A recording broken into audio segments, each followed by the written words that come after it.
Hello, everyone. Thank you so much for joining my talk, Leading with Inner Strength, a framework for women in tech who are ready to build confidence, presence, and impact at work. And I want to start by giving a special thanks to the Girl Geek community and the Girl Geek team for having me here today. My name's Chealsea Wierbonski, and I'm a group product manager at Google, where I've worked for 15 years. But outside of Google, I'm also a keynote speaker, a digital course creator, and a coach. The work I do is really about helping women break the patterns that keep them small so that they can lead bigger, build what matters, and move forward in their careers or businesses unapologetically and without fear. And for many of the women that I work with, that starts with how they show up at work. Like in the meetings where maybe they hesitate, in the moments where they second guess themselves, or after a big presentation when they keep replaying conversations and questions over and over in their head, or maybe in the opportunities that they don't go after because they're not quite sure if they're ready. So, if you've ever felt like you're working really hard, but you still second guess yourself, or you overthink everything you say, or maybe you hesitate when you need to make decisions, you are in the right place because that is exactly what we're going to talk about today. So I've been working in tech for 3 decades, since 1996. I know maybe I don't look that old, but it's true.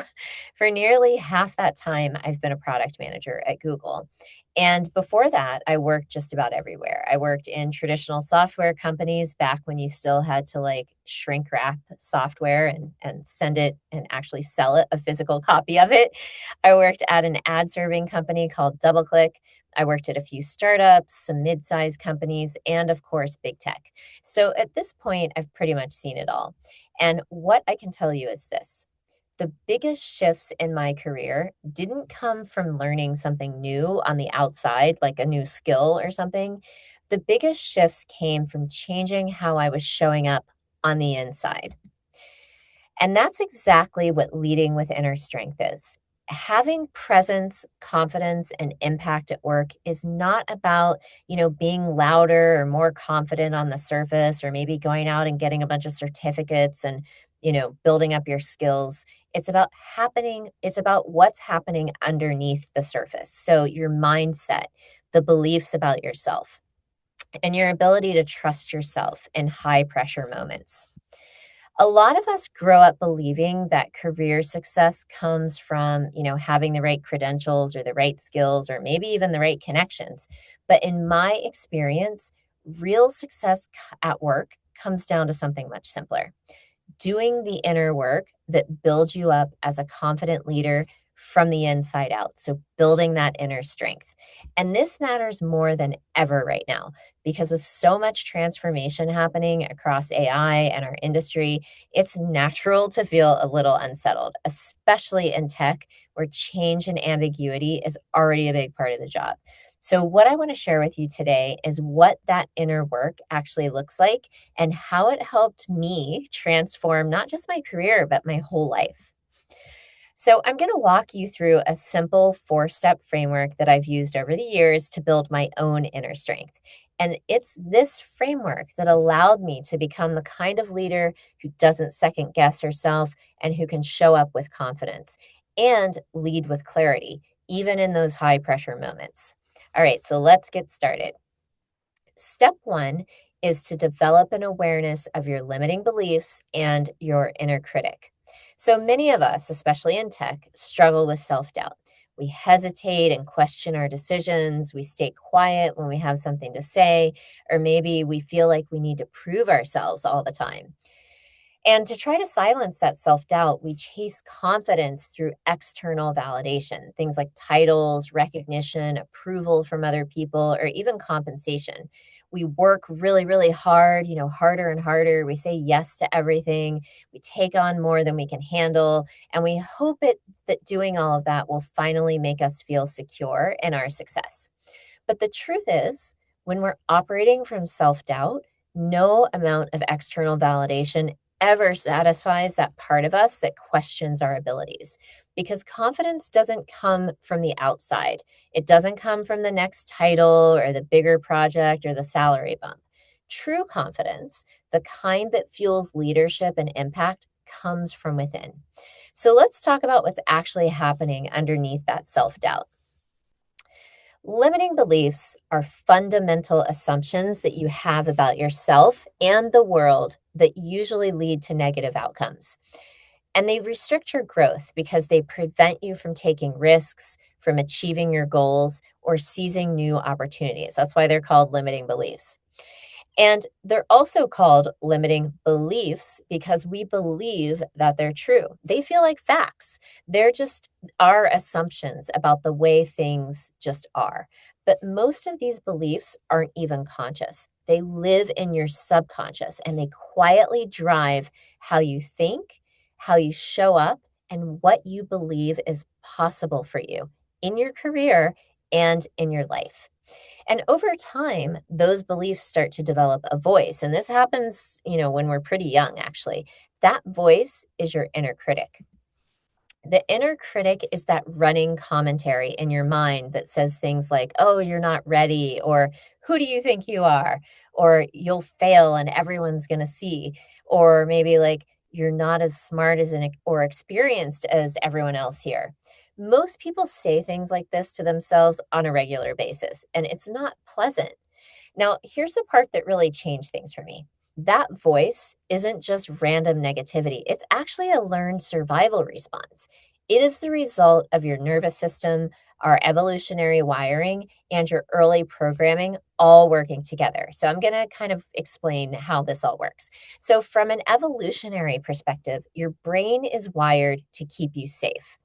For our ancestors, belonging to the group meant survival, and rejection meant danger. So your brain learned to constantly self monitor to make sure you didn't do anything that could get you judged, rejected, or cast out of that group, because that was your protection. And that instinct is still running today.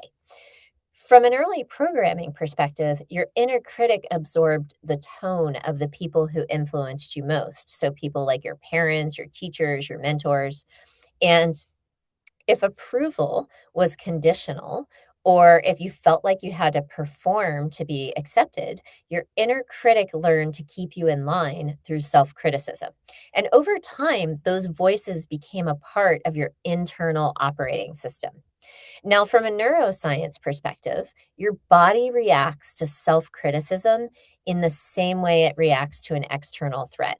When your inner critic gets loud, your brain activates the fight, flight, or freeze response. Your heart rate increases, stress hormones spike, and your body enters this low grade state of stress, even when nothing's actually happening, because your body can't tell the difference between a real danger and a perceived one. So every harsh thought feels real.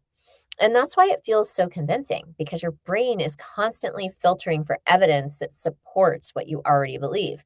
So if you believe I'm not good enough, your brain will keep finding moments that seem to prove it. So when you catch yourself spiraling after a meeting or hesitating to speak up in front of someone more senior, it's not that you're lacking skills. It's not that you're not good at your job. It's that your nervous system is activated and it's running an outdated protection program. I'll give you a personal example. So, I grew up in a small working class town in West Virginia, and that is a region where there is a lot of economic struggle. And because of that environment, I developed a deep belief that nice things weren't available to people like me. A good job, financial stability, success, those things felt like they were for other people, but not me. And underneath of that was something even heavier. And that was the feeling that I was less than other people. That belief showed up everywhere in my career. I was constantly trying to prove myself. I was scanning for judgment. I was always defensive, and most people probably didn't even think twice about where I came from, but I did. And because I felt different, I didn't connect with other people. And because I didn't connect, I lacked support. And that lack of support reinforced my belief. And that's how these patterns work. They quietly shape how you show up in the meetings where you hesitate, or the promotions you don't apply for, or feedback that you overanalyze for days. And that is why awareness is so powerful, because once you can name those patterns and see them, once you can recognize the voice of your inner critic, you can create just enough separation to start changing it. All right, so once you start recognizing your inner critic and limiting beliefs, the next step is to begin rewiring and shifting them. This is the process of updating those outdated programs that are running in your brain. Because when you see your career through the lens of limiting beliefs, you automatically shrink your possibilities.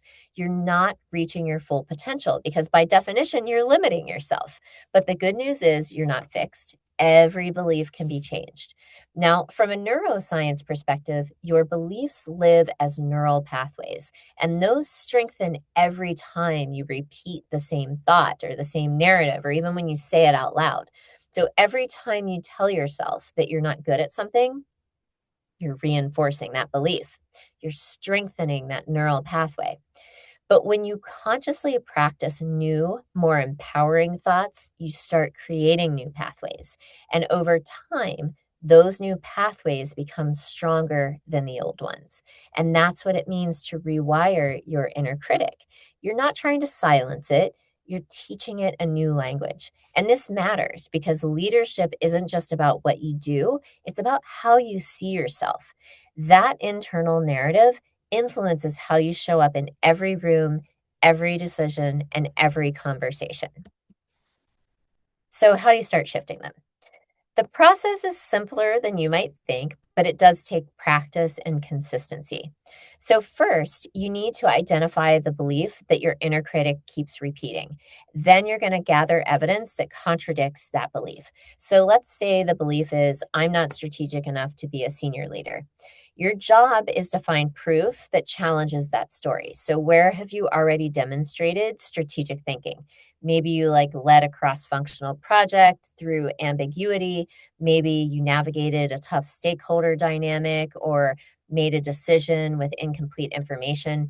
All of that is evidence of your leadership abilities.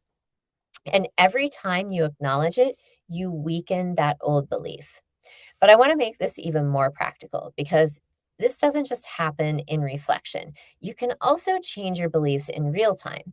So let's say you're in a meeting, you have a thought, but your brain immediately goes, oh, this is probably obvious. Everyone knows this. Don't say it. That's the inner critic. And most of us don't question it. We just believe it. We think it's true.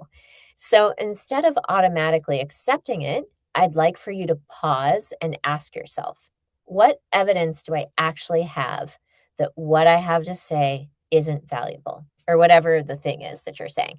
The point is to question what the inner critic is saying by asking it for evidence. And most of the time, you won't have any.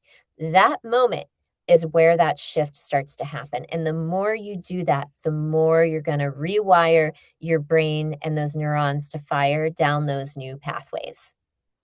So, anytime you're compelled to stay quiet, share your idea or ask the question or contribute in a way that you wouldn't normally contribute. And that's how you start building that new pattern. Not by trying to eliminate the critic, because if you've probably know if you've ever tried to do that, it's pretty much impossible. It just gets louder. But you just want to not automatically believe everything it says. Don't be afraid to question it. And that brings us to the next step, building your authentic confidence. So, most people believe confidence comes after success. They think, once I get the promotion, once I have more experience, once I feel more ready, then I'll feel confident. But it actually works the opposite way because confidence doesn't come, after you feel ready. It comes from acting before you do feel ready. And I know that can feel a little uncomfortable because it means you don't get to wait until you feel confident to take action. But it's true that you really build confidence by taking action that stretches you, even when it feels uncomfortable, even when it feels uncertain. Every time you move through that discomfort, you reinforce the belief that you can trust yourself. And that self trust becomes the foundation of confidence. Because here's what's actually happening. When you avoid something because it feels uncomfortable, like speaking up or sharing an idea or maybe just putting yourself out there, you're reinforcing that belief that you can't handle it. But when you take action anyway, even if it's small, Like it could be incremental, baby step. Then you start to prove to yourself that you can. And this doesn't have to be something big. Like I said, it's about small but consistent stretch moments. So again, maybe it's just speaking up in a meeting when you normally stay quiet, or asking a question that you've just been like, hesitant to ask, or maybe you share an idea without rehearsing it and over preparing it 5 times first. Whatever it is, if you feel the slightest bit uncomfortable, push yourself to do it. And now, the interesting thing about this is that fear doesn't entirely go away, because you can know everything we just talked about. You can recognize your inner critic, you can reframe your thoughts, and still feel uncomfortable. And that's not only completely normal, but it's okay. You'll make it through. So the goal isn't to eliminate the fear, it's just to change your relationship with it. When fear shows up, and it will, it's not a stop sign. It's a signal that you're actually expanding. So, in that way, it's a good thing because it's a sign that you're pushing yourself. So, instead of thinking, oh, I'll do this when I feel more confident, I'd like for you to start thinking, I'll do this because I don't feel confident yet. Because every time you do that, every time you take action in the presence of fear, you build the evidence that you can trust yourself. And over time, that's what creates that real lasting confidence. The fourth and final step is about learning to lead with resilience and presence instead of fear. Because let's be honest, with this pace of transformation that's happening right now, AI, lots of layoffs, and a really tough job market, things aren't slowing down. Uncertainty has become part of our lives. And it's in moments like these that it's really easy for fear to take over. It's so easy to start scanning for threats instead of looking for possibilities, especially in this time of rapid change. And we then default to reactivity instead of reflecting, because things are moving so fast and we're feeling triggered and afraid, and we don't take the time to reflect and respond. And so, without realizing it, fear starts running the show. And this is the part that most people don't realize.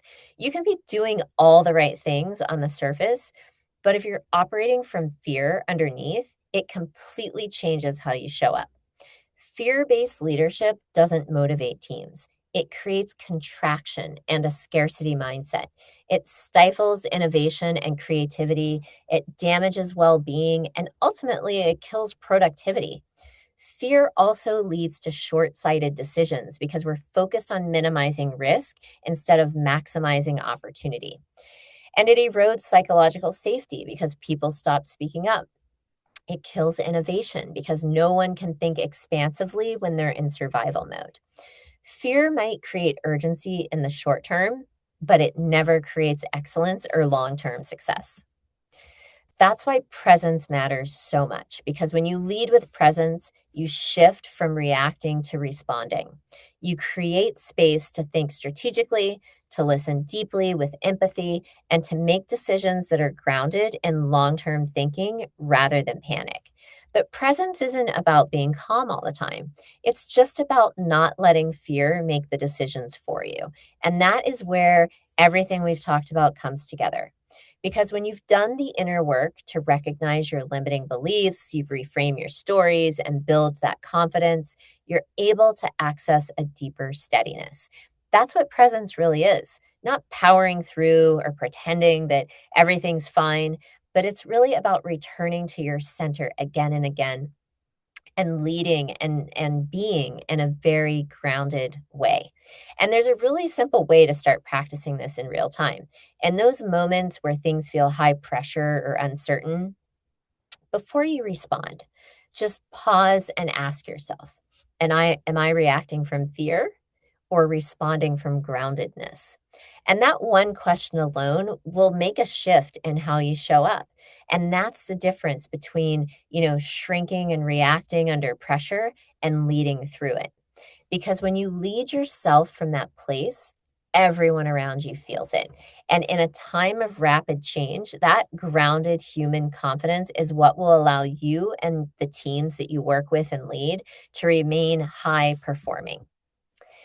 So, If there's one thing I'd like for you to take away from my talk today, it's this. Real leadership doesn't come from titles, certainty, or control. It comes from the steadiness you build inside of yourself. When you lead with awareness, confidence, and presence, you don't just adapt to change, you become the calm in it. You have real impact. And that's what leading with inner strength is all about. It's not about becoming someone else. It's about removing those patterns that keep you from showing up as who you already are. Because most of the women I work with are already doing exceptional work. They're capable, they're thoughtful, they're experienced. But the difference isn't what they're doing or how much they're doing. It's how they're showing up. And that when that starts to shift, when you're not second guessing yourself or when you're not holding back, when you're not operating from fear, people feel it. Your presence changes, your voice carries differently. And that's when you start to be seen and recognized in a completely different way. All right. So if this talk resonated with you, I would love to stay connected. You can scan that QR code on the slide to join my newsletter. I regularly share tools, insights, and ways that you can apply all of these thoughts and insights in real work situations. You could also follow me on social media. I have all of my handles here on the slide as well. I recommend Instagram because that's the one I focus the most on, but I also post regularly to LinkedIn and TikTok as well. Thank you so much for listening to my talk today. I really hope you enjoyed it and I really appreciate your time. And if you have any questions at all about the material, please don't be afraid to message me. You can DM me on social or even send me an email to the email address. When you sign up for my newsletter, you'll get a confirmation and you can email me at that email address. Okay, have a wonderful day or evening wherever you may be. And hopefully, I will see some of you and hear from you soon.